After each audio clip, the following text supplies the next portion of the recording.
आप मेरे वीडियो को पसंद करते हैं। अगर आप चैनल पर नए हैं या अभी तक आपने इस चैनल को सब्सक्राइब नहीं किया है तो सब्सक्राइब कर लीजिए, बेल आइकन दबा दीजिए ताकि मेरे हर वीडियो का नोटिफिकेशन आपको मिलता रहे। तो चलिए आज की कहानी शुरू करते हैं। एक शख्स को शक था कि उसकी मौत के बाद रिश्तेदार उसकी 13वीं नहीं करेंगे और अगर ऐसा हुआ तो उसे सुकून नहीं मिलेगा।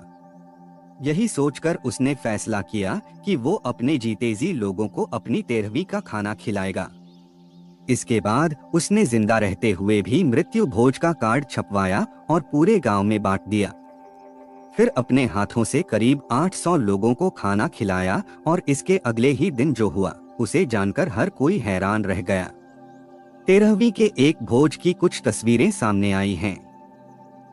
उन तस्वीरों में शायद सारे लोग कैद ना हो, मगर गिनती के हिसाब से लगभग 800 लोगों ने उस 13वीं का खाना खाया था।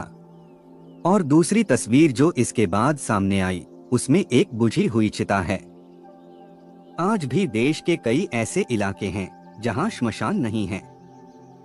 मजबूरन लोग अपने अपनों को किसी खेत किनारे ही चिता पर लिटा आते हैं।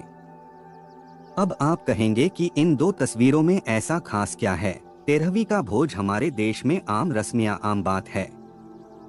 मौत के बाद धर्म के हिसाब से अंतिम संस्कार भी उतनी ही आम है। तो इससे पहले कि आप कुछ और सोचें, जरा रुकिए। आपने तस्वीरों की बात पर शायद पूरा ध्यान नहीं दिया। पहली तस्वीर भोज की है और दूसरी चिता की है। तस्वीर के बारे में बताते वक्त हमने कोई गलती नहीं की है। असल में सीक्वेंस यही है।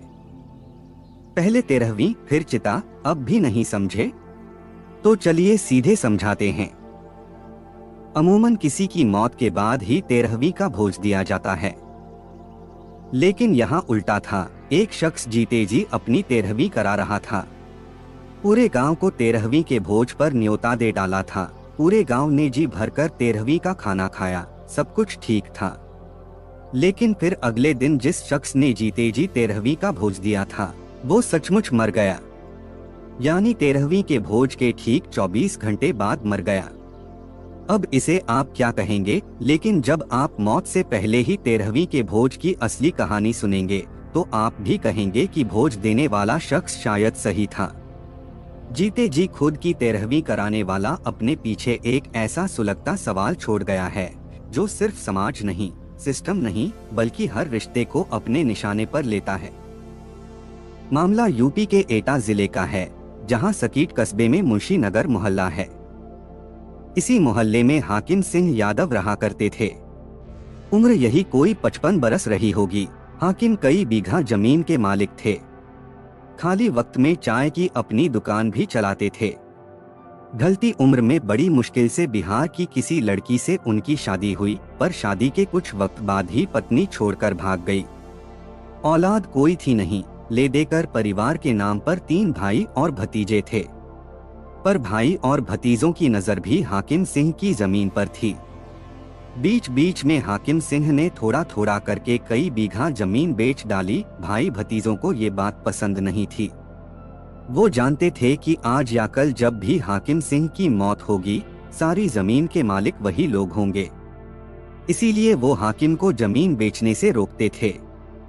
न सिर्फ रोकते थे बल्कि कई बार उन लोगों ने हाकिम सिंह की पिटाई भी की थी।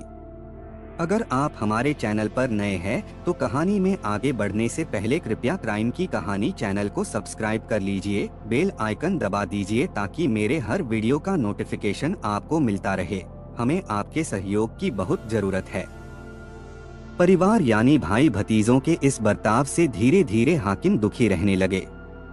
उनके दिमाग में आहिस्ता आहिस्ता ये बात घर करने लगी कि कल को अगर उनकी मौत हो गई तो भाई भतीजे उनकी 13वीं तक नहीं करेंगे। और बस इसी के बाद इसी महीने एक रोज हाकिम सिंह ने एक फैसला किया। गांव के ही अपने एक दोस्त को बताया कि वो अपनी मौत से पहले अपने हाथों से अपनी 13वीं करना चाहते हैं। गांव को 13वीं का भोज कराना चाहते हैं। दोस्त ने समझाया भी कि जीते जी 13वीं मत करो, ज्यादा मन खराब है तो भंडारा करो। लेकिन हाकिम सिंह 13वीं की जिद पर अड़े रहे। शायद उन्हें यकीन था कि मरने के बाद भाई भतीजे कभी उनकी 13वीं नहीं करेंगे।